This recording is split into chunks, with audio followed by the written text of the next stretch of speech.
Sasthamkotta Panappetty government LPSൽ അന്താരാഷ്ട്ര pre school വർണ്ണക്കൂടാരം ഉദ്ഘാടനം ചെയ്തു.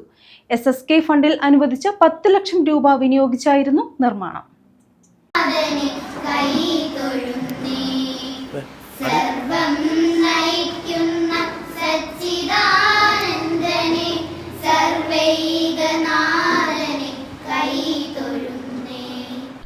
ശാസ്താംകോട്ട പനപ്പെട്ടി ഗവൺമെന്റ് LPSൽ SSK പദ്ധതിയിൽ അനുവദിച്ച അന്താരാഷ്ട്ര പ്രീ സ്കൂൾ വർണ്ണക്കൂടാരമാണ് ഉദ്ഘാടനം ചെയ്തത്.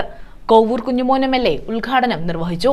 എത്രമാത്രം പ്രോത്സാഹിപ്പിക്കാൻ കഴിയും അതാണ് വർണ്ണക്കൂടാരം കൊണ്ട് ഉദ്ദേശിക്കുന്നത്.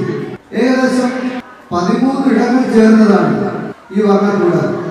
അത് ഭാഷാ വികസന ഇടം, ശാസ്ത്ര ഇടം, ഗണിതശാസ്ത്ര ഇടം, കുഞ്ഞരങ്ങ് നിർമ്മാണ ഇടം, ഈ ഇടം കളിയിടം, അതകത്തും പുറത്തും, ശിശു സൗഹൃദ ഫർണിച്ചറുകൾ, ആകർഷകമായ ചുമർ ചിത്രങ്ങൾ, അതേപോലെ തന്നെ ഔട്ട്ഡോർ കളി ഉപകരണങ്ങൾ, അങ്ങനെ 13 ഇടങ്ങൾ ചേർന്നതാണ് ഈ വർണ്ണക്കൂടാരം.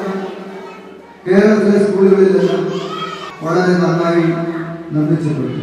കേന്ദ്ര SSK ഫണ്ടിൽ അനുവദിച്ച 10 ലക്ഷം രൂപയുടെ വർണ്ണക്കൂടാരം പദ്ധതിയിൽ കുട്ടികൾക്ക് സ്കൂൾ അങ്കണത്തിൽ കളിക്കോപ്പുകൾ, ഉല്ലാസോപകരണങ്ങൾ, വർണ്ണാഭമായ പൂന്തോട്ടം, കൊല്ലത്തിന്റെ പാരമ്പര്യം വിളിച്ചോതുന്ന പുനലൂർ തൂക്കുപാലം മോഡൽ ശില്പം, ജലധാര, മാനസികോല്ലാസം നൽകുന്ന ചിത്രങ്ങൾ, സ്കൂളിനുള്ളിൽ വിനോദത്തിലൂടെ വിജ്ഞാനം പകരുന്ന കളിയിടങ്ങൾ, പഠന കേന്ദ്രങ്ങൾ തുടങ്ങിയ സൗകര്യങ്ങളാണ് ഒരുക്കിയിരിക്കുന്നത്.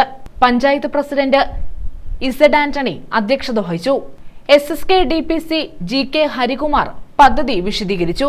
ഹരിതയിടം ഉദ്ഘാടനം ജില്ലാ പഞ്ചായത്ത് അംഗം K കലാദേവിയും പുറം കളിയിടം ഉദ്ഘാടനം AO KV മനോജ് കുമാറും നിർവഹിച്ചു. BPC റോഷൻ M നായർ വർണ്ണക്കൂടാരം ശില്പി സതീഷ് കുമാറിന് ഉപഹാരങ്ങൾ നൽകി. LSS വിജയികൾക്കുള്ള സമ്മാനദാനം പഞ്ചായത്ത് വൈസ് പ്രസിഡന്റ് ബിന്ദു ഗോപാലകൃഷ്ണനും കലോത്സവ വിജയികൾക്കുള്ള സമ്മാനദാനം ബ്ലോക്ക് പഞ്ചായത്ത് അംഗം M അരവിന്ദും നിർവഹിച്ചു. പ്രഥമാധ്യാപിക BI Vidyarani, SMC chairperson Jyothilakshmi എന്നിവർ പങ്കെടുത്തു. News bureau, Sasthamkotta.